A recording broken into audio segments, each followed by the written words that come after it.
इस channel प्रकर्ष classes में आप सभी का स्वागत है। इस वीडियो में हम आरपीएससी द्वारा आयोजित की जाने वाली द्वितीय श्रेणी अध्यापक भर्ती परीक्षा के सामान्य विज्ञान, सोशल स्टडी, सोशल साइंस से संबंधित एक विषय लोक प्रशासन के एक टॉपिक लोक प्रशासन का क्षेत्र के ऊपर डिस्कस करेंगे। तो आइए शुरू करते हैं। लोक प्रशासन का क्षेत्र किसे कहा गया है? तो किसी विषय का वह परिधि होती है जिसमें उस विषय के समस्त कार्य और विशेषताएं सम्मिलित हो जाए।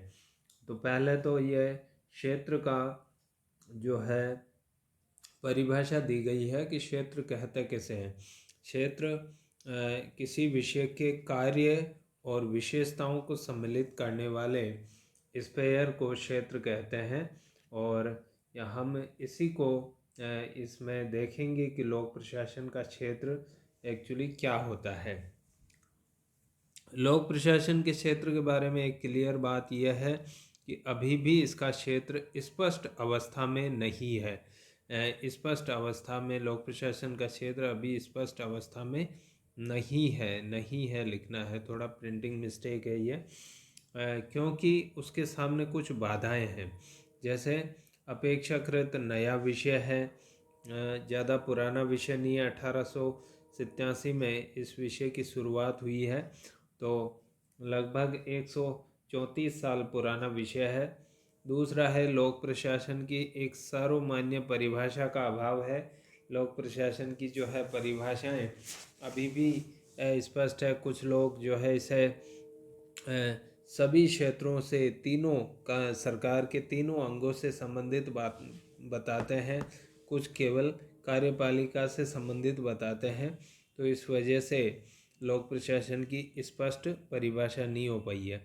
आधुनिक राज्य का स्वरूप और कार्य तेजी से बदल रहे हैं।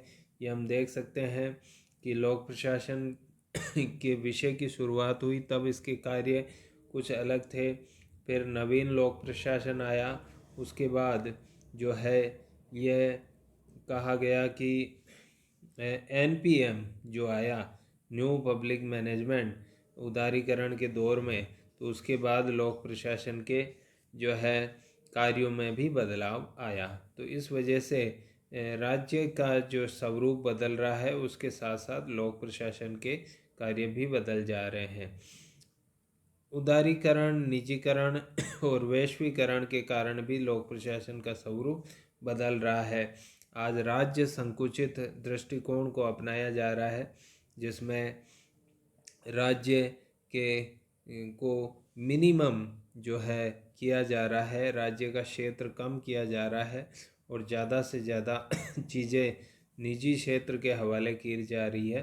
तो ऐसी सिचुएशन में भी लोक प्रशासन का क्षेत्र निर्धारण थोड़ा कठिन हो रहा है। नवीन लोक प्रशासन आंदोलन और नवीन लोक प्रबंध के क्षेत्र ने लोक प्रशासन को पुनः मंथन की स्थिति में ला दिया है। तो ये कुछ ऐसी चीज़ें हैं जो इसके क्षेत्र में कठिनाइयाँ उत्पन्न कर रही है। तो फिर क्षेत्र क्या है लोक प्रशासन का, इसके बारे में अलग अलग दृष्टिकोण हैं। तो हम सभी दृष्टिकोण का अध्ययन करेंगे, ये बड़े महत्वपूर्ण है। पहला देखिए संकुचित दृष्टिकोण। संकुचित दृष्टिकोण कहता है कि लोक प्रशासन का संबंध केवल कार्यपालिका शाखा से है। ये महत्वपूर्ण चीज़ है। सरकार की जो 3 शाखाएं हैं, कार्यपालिका, विधायिका और न्यायपालिका, उसमें से संकुचित दृष्टिकोण कहता है कि केवल कार्यपालिका शाखा से ही लोक प्रशासन का संबंध है। कार्यपालिका शाखा को भी पूरा नहीं लेता है। कार्यपालिका शाखा के भी 2 भाग हैं, एक है राजनीतिक कार्यपालिका और एक है प्रशासनिक कार्यपालिका। तो यहाँ पर यह केवल प्रशासनिक कार्यपालिका तक ही सीमित स्वयं को रखता है। तो इसमें भी कार्यपालिका के समस्त कार्य लोक प्रशासन के क्षेत्र में नहीं आते, बल्कि लोक नीतियों और कानूनों का व्यावहारिक स्तर पर क्रियान्वित करना ही लोक प्रशासन का कार्य है। तो प्रशासनिक कार्यपालिका जो कि लोक नीतियों और कानूनों को क्रियान्वित करती है, इसको ही केवल इसमें लिया गया है। इसके बाद आगे देखिए, अतः नीतियों और कानूनों का निर्माण इसके अनुसार, संकुचित दृष्टिकोण के अनुसार, राजनीतिज्ञों का कार्य है और ये गतिविधियां लोक प्रशासन की परिधि से बाहर है। ये पूछा जाता है कि संकुचित दृष्टिकोण के समर्थक कौन कौन है, तो आप देख सकते हैं संकुचित दृष्टिकोण के समर्थक में साइमन का नाम सबसे पहले है, गुलीक है, इसमें मैक्वीन है, मर्सन है, ये दृष्टिकोण के समर्थक विद्वान माने जाते हैं। दूसरा, व्यापक दृष्टिकोण संकुचित दृष्टिकोण का बिल्कुल विपरीत है। व्यापक दृष्टिकोण कहता है कि लोक प्रशासन का संबंध सरकार के तीनों अंगों से है। तीनों अंग बोले तो कार्यपालिका, विधायिका और न्यायपालिका। दूसरी चीज़ है कि लोक प्रशासन नीति और कानून के क्रियान्वयन के साथ साथ इनके निर्माण में भी भाग लेता है। तो व्यापक दृष्टिकोण बड़ा ही व्यापक है। एक तो तीनों सरकार के तीनों अंगों से इसका संबंध बताता है, साथ ही साथ लोक नीति के निर्माण और क्रियान्वयन दोनों, कानून के निर्माण और क्रियान्वयन दोनों से इसका संबंध बताता है। इसके जो समर्थक विद्वान है वो है Waldo, Willoughby, White, Nigro, Marx, Pfiffner आदि इस दृष्टिकोण के समर्थक विद्वान है। इसके बाद एक अगला दृष्टिकोण, यूनिक दृष्टिकोण है पोस्टकॉप दृष्टिकोण, जो लूथर गुलीक द्वारा प्रतिपादित किया गया है। तो लूथर गुलीक द्वारा प्रतिपादित इस दृष्टिकोण के अनुसार प्रशासन के 7 तत्व बताए हैं गुलीक ने, कि प्रशासन के 7 तत्व हैं। 7 तत्वों से प्रशासन मिलकर बना है, जो मुख्य कार्यपालिका के कार्य भी कहलाते हैं। तो ये कौन कौन से 7 तत्व है? प्लानिंग है, ऑर्गेनाइजिंग है, स्टाफिंग है, डायरेक्टिंग है, कोऑर्डिनेटिंग है, रिपोर्टिंग और बस्टिंग। ये 7 जो है एक्रोनिम्स है पोस्ट कॉप के। तो सबका पहला पहला जो है अल्फ़ाबेट लेके ये पोस्ट कॉर्प दृष्टिकोण बनाया है। इसके बारे में हम आगे डिटेल में अध्ययन करेंगे कि पोस्ट कॉप दृष्टिकोण कौन है, पर इसकी विस्तृत थोड़ी पड़ताल करेंगे पोस्ट कॉप दृष्टिकोण की। लेकिन इसकी कुछ आलोचनाएं हुई है। आलोचकों के अनुसार ये दृष्टिकोण केवल प्रबंधकीय तकनीकों की व्याख्या करता है। आलोचक कहते हैं कि ये जो पोस्ट कॉप है ये कोई लोक प्रशासन का दृष्टिकोण नहीं है, बल्कि लोक प्रशासन के अंतर्गत जो प्रबंधकीय कार्य किए जाते हैं उनकी व्याख्या करता है। लेकिन प्रशासन की जो विषय वस्तु है, विषय वस्तु का मतलब है कि प्रशासन कौन सा कार्य कर रहा है, उसकी यह बिल्कुल भी व्याख्या नहीं करता है। विषय वस्तु का अर्थ है वो सेवा जो प्रशासन लोगों को दे रहा है, उसके बारे में यह दृष्टिकोण पूरी तरह शांत है। तो इसकी इसमें उपेक्षा की गई है। इसके अलावा कुछ और लोक प्रशासन के कार्य या प्रबंधकीय कार्य जैसे नीति निर्माण, मूल्यांकन, कानून निर्माण और जनसंपर्क, यह कार्य भी लोक प्रशासन करता है। इसका इसमें उल्लेख बिल्कुल भी नहीं है, जैसी प्रमुख प्रशासनिक गतिविधियों का इसमें इग्नोर किया गया है। और इस इग्नोरेंस को फिर बाद में जो है गुलीक ने भी समझा, और गुलीक ने जो है आगे चलकर पोस्ट कॉप दृष्टिकोण में कुछ सुधार किया। उन्होंने जो है एक ई फॉर एवोल्यूशन यानी मूल्यांकन को इस दृष्टिकोण में जगह दी है, जो हम आगे देख सकते हैं। तो गुलीक की आलोचना की गई। गुलीक ने 1971 में, ये आप देख सकते हैं, 1971 में गुलीक ने इवैल्यूएशन यानी मूल्यांकन ई को जोड़कर त्रुटि सुधार का प्रयास किया और इसे पॉजिटिव कोर बना दिया। तो ये ई जो है डायरेक्टिंग और कोऑर्डिनेटिंग के बीच में जोड़ा गया है। तो ये आप याद रखें, ये पूछा गया प्रश्न है कि ई किस जगह जोड़ा गया है। इस दृष्टिकोण की आलोचना हुई, तो आलोचना के बाद जैसा कि इसमें कहा गया है कि विषय वस्तु को शामिल नहीं किया गया। विषय वस्तु का अर्थ है वो सेवाएं जो लोक प्रशासन आम जनता को देता है। तो लेविस मरियम ने एक दृष्टिकोण प्रतिपादित किया अपनी पुस्तक public service of special training 1939 में। पाठ्य विषय वस्तु यानी सब्जेक्ट मैटर दृष्टिकोण का प्रतिपादन किया। और यह दृष्टिकोण एजेंसी द्वारा प्रदान की जाने वाली सेवाओं और किए जाने वाले कार्यों, जैसे क्या सेवाएं देता है, चिकित्सा, शिक्षा, परिवहन, निर्माण इत्यादि जो कार्य करती है एजेंसी, उसके ऊपर जोर देता है, जिससे उसकी आधारभूत समस्याओं का सरोकार है। और दिन प्रतिदिन की समस्याएं उस एजेंसी को उसके सब्जेक्ट मैटर से ही संबंधित आती है, न कि पोस्ट गॉप तकनीकों से। तो यह दृष्टिकोण पोस्ट गॉप दृष्टिकोण को पूर्णतः अस्वीकार भी नहीं करता। ये भी उल्लेखनीय बात है कि पाठ्य विषय वस्तु दृष्टिकोण पोस्ट गॉप तकनीकों को भी अडॉप्ट करता है, बल्कि यह उसका पूरक दृष्टिकोण है। तो यह महत्वपूर्ण है कि पाठ्य विषय वस्तु दृष्टिकोण पोस्ट गॉप दृष्टिकोण को खारिज नहीं करता, बल्कि उसका पूरक बन जाता है। लेकिन यह पोस्ट गॉप गतिविधियों को प्रशासन के कम महत्वपूर्ण भाग के रूप में स्वीकार करता है, और पाठ्य विषय वस्तु यानी सब्जेक्ट मैटर यानी वो सेवाएं, उसको ज़्यादा महत्व देता है। सेवाएं जैसे शिक्षा, चिकित्सा, परिवहन, बाल विकास, महिला विकास इत्यादि इत्यादि। लेविस मरियम के अनुसार ये एक कोटेशन है जो बार बार पूछा जाता है परीक्षाओं में, आप इसको याद करें कि लोक प्रशासन दो फलक वाली कैंची के समान है, जिसका एक फलक पोस्ट गॉप तकनीक है, तो दूसरा फलक जो है वो पाठ्य विषय वस्तु है। तो एक प्रकार से एक कैंची बन गई है जिसका एक फलक पोस्ट गॉप है तो दूसरा सब्जेक्ट मैटर है। ये दोनों धारदार होने चाहिए, अर्थात मरियम का कहना है कि एक प्रशासक को इन दोनों का ही ज्ञान होना चाहिए। चलिए आगे एक आखिरी दृष्टिकोण देख लेते हैं जल्दी से, लोक नीति दृष्टिकोण।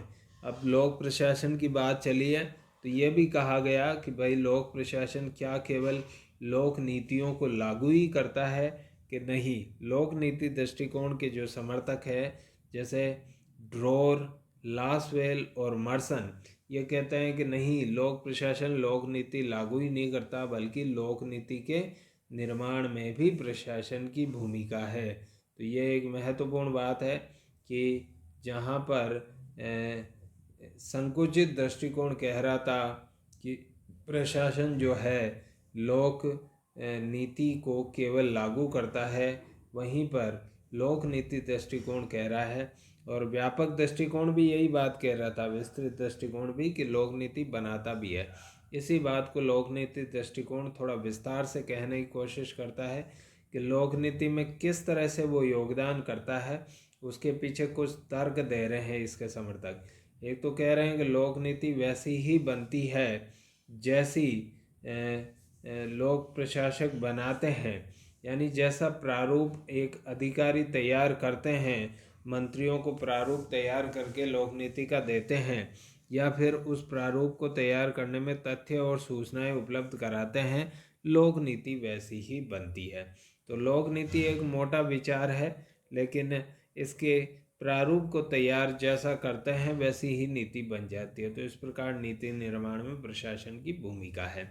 दूसरा है, खुद प्रशासन भी अपने स्तर पर विभिन्न स्तरों पर नीतियां या उपनीतियां बनाता है। छोटी छोटी नीतियां फिर प्रशासन को ही बनाने की जिम्मेदारी दी जाती है। इसके उपरांत देखिए, लोक नीति तो एक स्थूल विचार है, इसका क्रियान्वयन वैसा ही होता है जैसी योजनाएं और कार्यक्रम अधिकारी बनाते हैं। तो एक्चुअली क्रियान्वयन महत्वपूर्ण है, जैसा क्रियान्वयन होगा नीति वैसी ही मानी जाएगी, और क्रियान्वयन अधिकारी करते हैं।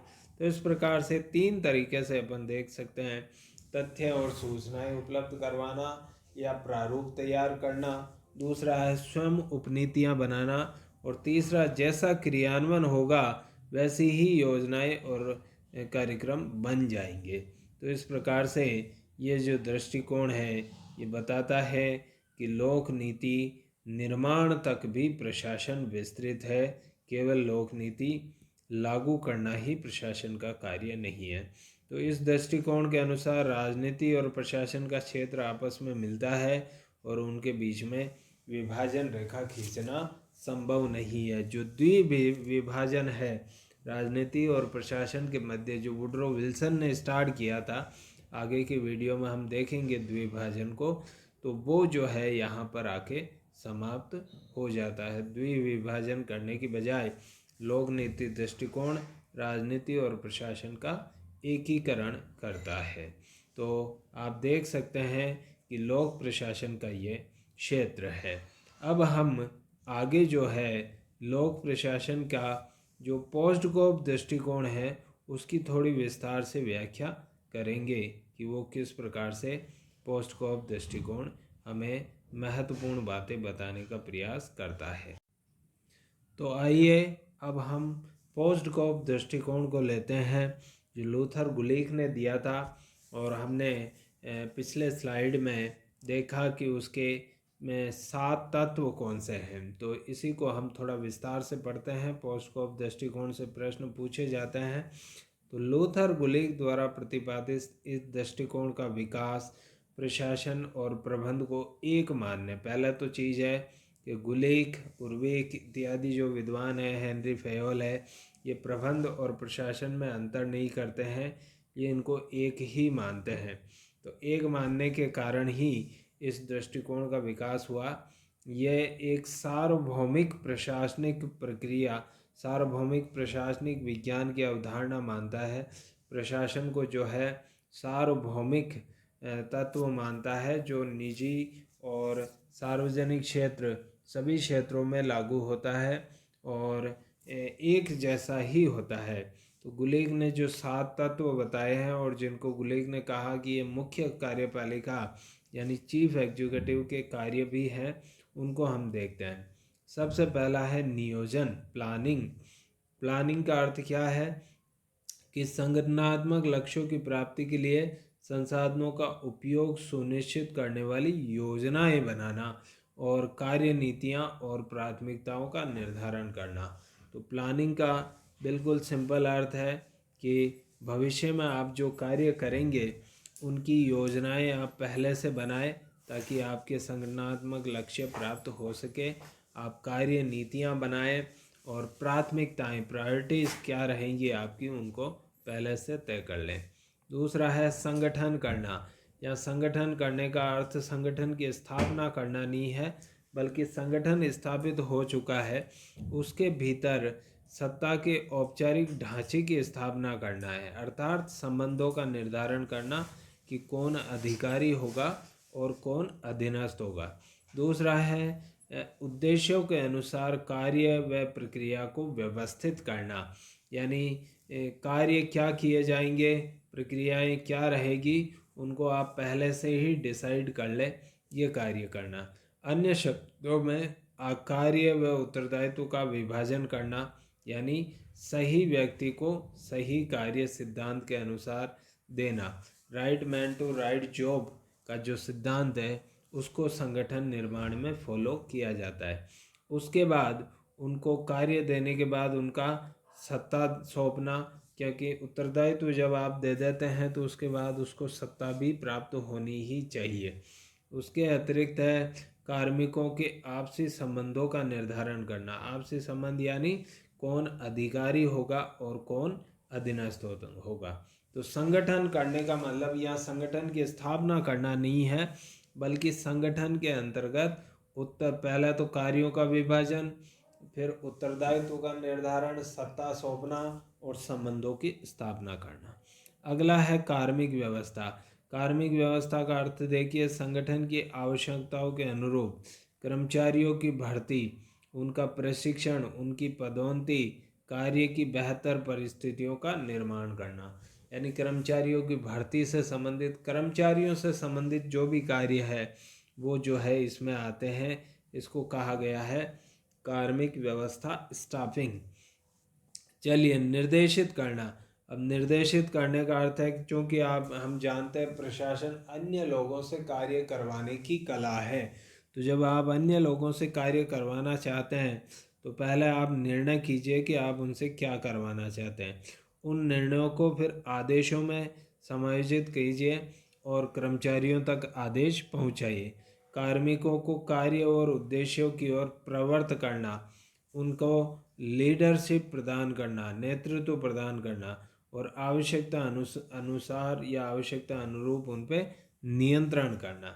ये निर्देशन, तो निर्देशन में निर्णय भी शामिल है, आदेश देना भी शामिल है, कार्य उद्देश्यों की ओर प्रवृत्त करना यानी अभिप्रेरित करना भी शामिल है, उनका मनोबल बढ़ाना भी शामिल है, और नेता की भूमिका निभाना यानी नेतृत्व प्रदान करना और आवश्यकता अनुरूप उनके ऊपर नियंत्रण करना। तो इस प्रकार से ये जो टर्म है, एक अन्य वीडियो हमारा है प्रशासनिक शब्दावली का, छोटा सा वीडियो है 10 मिनट का, आप उस वीडियो को ज़रूर देखें, उसमें ये सभी टर्म्स के अर्थ दिए गए हैं। फिर है समन्वय करना। समन्वय करने का मतलब है एकरूपता लाना। प्रयास सभी कर रहे हैं, ABCD सारे प्रयास कर रहे हैं, लेकिन इनके प्रयासों में एकरूपता आनी चाहिए, तभी जाके जो संगठन का उद्देश्य है वो प्राप्त होगा। ये नहीं कि एक का प्रयास किसी और दिशा में जा रहा है और दूसरे का किसी और दिशा में। साथ ही साथ उनमें सहयोग या टीम भावना उत्पन्न करना और संघर्षों का समाधान करना। यदि किसी प्रकार के संघर्ष आ रहे हैं तो उनका समाधान करना भी समन्वय करना कहलाता है। इसके अतिरिक्त प्रतिवेदन देना। प्रतिवेदन देना, रिपोर्टिंग जो है उसमें क्या है, रिकॉर्ड रखे जाए हर चीज़ के, जांच, इंस्पेक्शन या इन्वेस्टिगेशन किया जाए, शोध यानी रिसर्च किया जाए।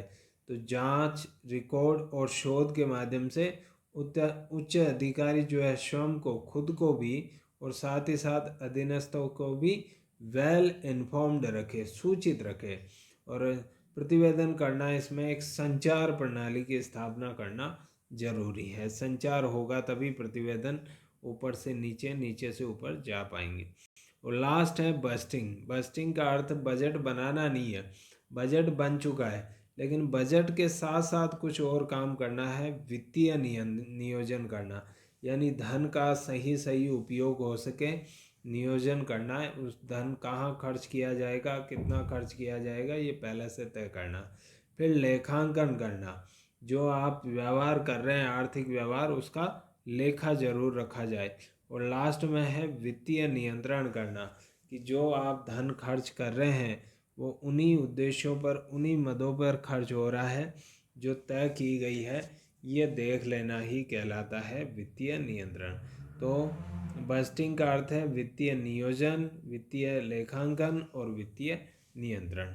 इस पोस्ट कॉप की भी बहुत सी आलोचनाएं हुई है, तो आप देख सकते हैं इसमें फटाफट कि यह केवल प्रबंधकीय तकनीकों की व्याख्या करता है, संपूर्ण प्रशासन की नहीं। ये पहले भी आ चुकी है। इसमें कुछ कार्यों की उपेक्षा कर दी उसने, नीति निर्माण, कानून निर्माण, मूल्यांकन और जनसंपर्क जैसे कार्यों की उपेक्षा की। बाद में गुलिक को रियलाइज हुआ तो 1971 में उसने पोस्ट कॉप में जोड़ दिया, वैल्यूएशन जोड़ दिया, तो कुछ त्रुटि सुधार का प्रयास किया। फिर है इसमें प्रशासन का वास्तविक मर्म यानी विषय वस्तु या वो सेवाएं जो लोगों को प्रदान की जाती है, इस दृष्टिकोण में उपेक्षा कर दी है। एक और है मानव संबंध आंदोलन, जो एल्टन मेयो के नेतृत्व में हुआ। उसने माना कि ये जो दृष्टिकोण है बहुत ही मशीनी है, यानी मनुष्य को मशीन मान लेता है, शुष्क और निर्जीव और संवेदनाहीन विषय बना देता है, जबकि लोक प्रशासन जो विषय है वो तो मानवीय संवेदनाओं से युक्त एक जीवन प्रणाली का अध्ययन है। तो इसलिए ये दृष्टिकोण थोड़ा सा शुष्क है, निर्जीव है, मशीनी प्रकार का है। पोस्ट कॉप दृष्टिकोण के बारे में ये कहा गया है कि यह तकनीक निर्देशित है, यानी प्रबंध की केवल तकनीकें बताता है, लेकिन विषय वस्तु निर्देशित ये दृष्टिकोण नहीं है, इसलिए विषय वस्तु दृष्टिकोण का उदय हुआ। तो इस वीडियो में हम इतना ही रखेंगे। मैं उम्मीद करता हूँ कि आपको ये वीडियो अच्छा लगा होगा, पसंद आया होगा। यदि आपको ये वीडियो अच्छा लगा तो आप कृपया इसे लाइक ज़रूर कीजिए, साथ ही साथ मेरे चैनल को सब्सक्राइब करना बिल्कुल न भूलें, ताकि भविष्य में भी आपको मेरे वीडियो के नोटिफिकेशन प्राप्त होते रहें। धन्यवाद।